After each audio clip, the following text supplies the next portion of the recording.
질문 있으시면 답을 해주시죠. 네. 금일 서은하 전 대표가 네. 회계상의 문제 부분을 상당수 발견했다. 당시와 국민세금을 부적절하게 사용한 행위에 대해 진실을 밝히겠다.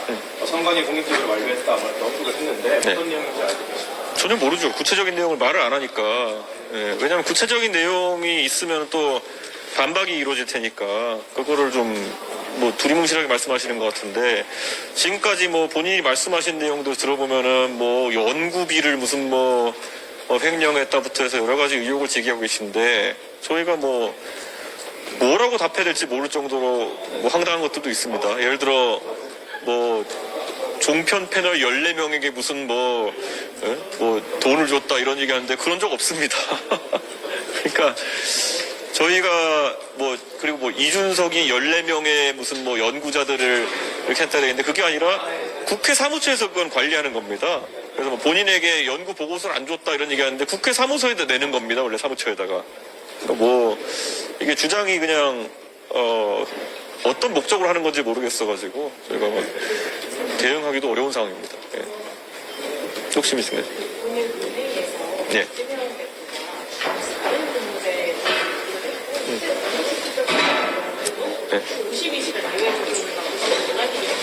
네.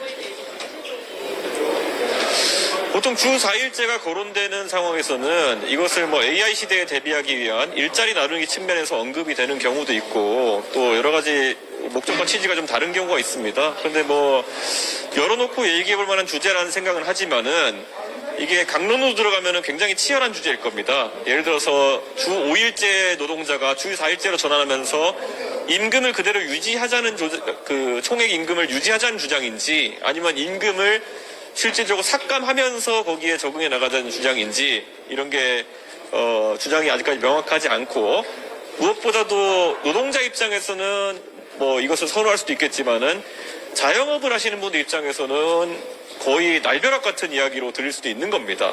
그렇기 때문에 저는 이재명 대표의 제안이 어느 정도 그런 지점을 검토한 건지 모르겠고, 예전에 이재명 대표가 정책 관련 제안하실 때 한쪽의 입장을 대변해가지고 말씀하시는 경우가 굉장히 많았거든요. 예를 들어 갑자기 지난 지방선거 때 본인이 계양구에 나가신다고 해가지고 김포공항을 이전해버리겠다 이렇게 해버리셔가지고 제주도민들은 날벼락 나가지고 막 시위하시고 이런 경우도 있었어요. 그러니까 저는 이재명 대표가 그런 정효과 부효과를 다 고민해가지고 정책을 내신 것인지 아니면은 그냥 대선 행보의 일환으로서 던지신 것인지는 좀 더 들여다봐야겠습니다.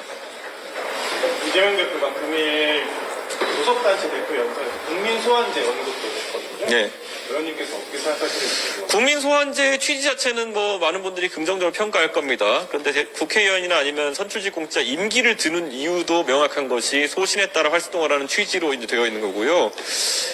국민소환제라는 거는 요건을 어떻게 하느냐에 따라 가지고 제도가 완전 다른 제도가 되어버립니다. 예를 들어 지방자치단체장처럼 10%의 서명을 받으면 바로 발동되고 직무가 정지된다.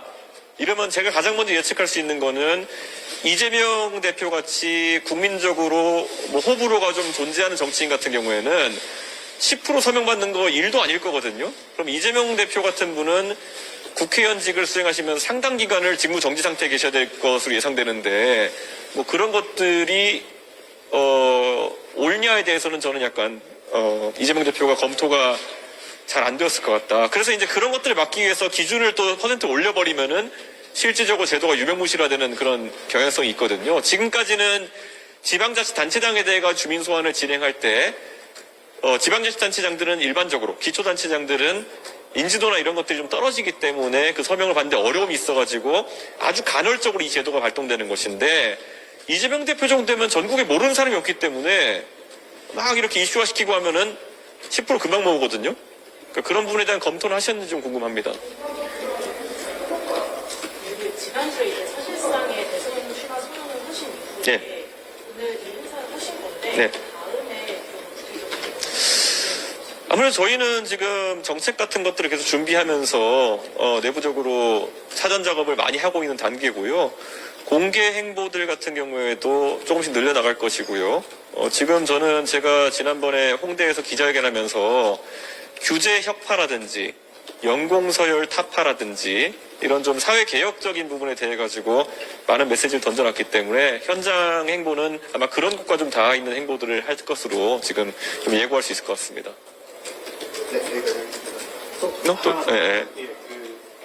허은하 전 대표가 아직 대표직은 동일하게 임하는 취지로 말을 했는데 대선 행보를 하시는 것과 하면 좀 어려움이 있지 않을까요? 지금 뭐 언론에서는 편의상 무슨 개혁신당이 지금 분열됐다 이런 얘기를 하시는 분도 있는데요. 실제로 개혁신당의 거의 뭐 오래 활동해왔던 구성원들은 일치 단결해서 조기 대선을 준비하고 있는 상황입니다. 허은하 전 대표가 급조했던 그런 어떤 당직자나 이런 분들은 사실 그 전까지 당에서 활동도 잘 안 하셨던 분들이 대부분이고 그분들이 현실적으로 뭐 파벌을 지어서 이탈한다 하더라도 그분들이 뭐 개혁신당에 뭐 손실을 크게 끼치거나 이런 상황은 아니다 이렇게 제가 말씀드리겠습니다. 지금 과거의 개혁신당은 한 4개 정도의 정파가 모여가지고 만들어진 연합정당이라고 할 수 있을 텐데요. 뭐 잘 기억하시는 것처럼 뭐 양양자 의원과 뭐 금태섭 의원 그리고 조홍천 이원욱 의원 등이 이끌던 세력이 합쳐져서 이제 활동하는 세력인데 그 각 세력의 주요 인사들이 지금 일치 단결해서 조기 대선을 준비하고 있는 모양새입니다. 그리고 아까 말했던 것처럼 오히려 이 과정에 좀 반대 입장에 섰던 분들은 사실 애초에 창당 과정에서 그렇게 두각을 드러내지 않았던 분들이기 때문에 저는 그 구도는 명확하다 봅니다. 감사합니다. 예, 감사합니다.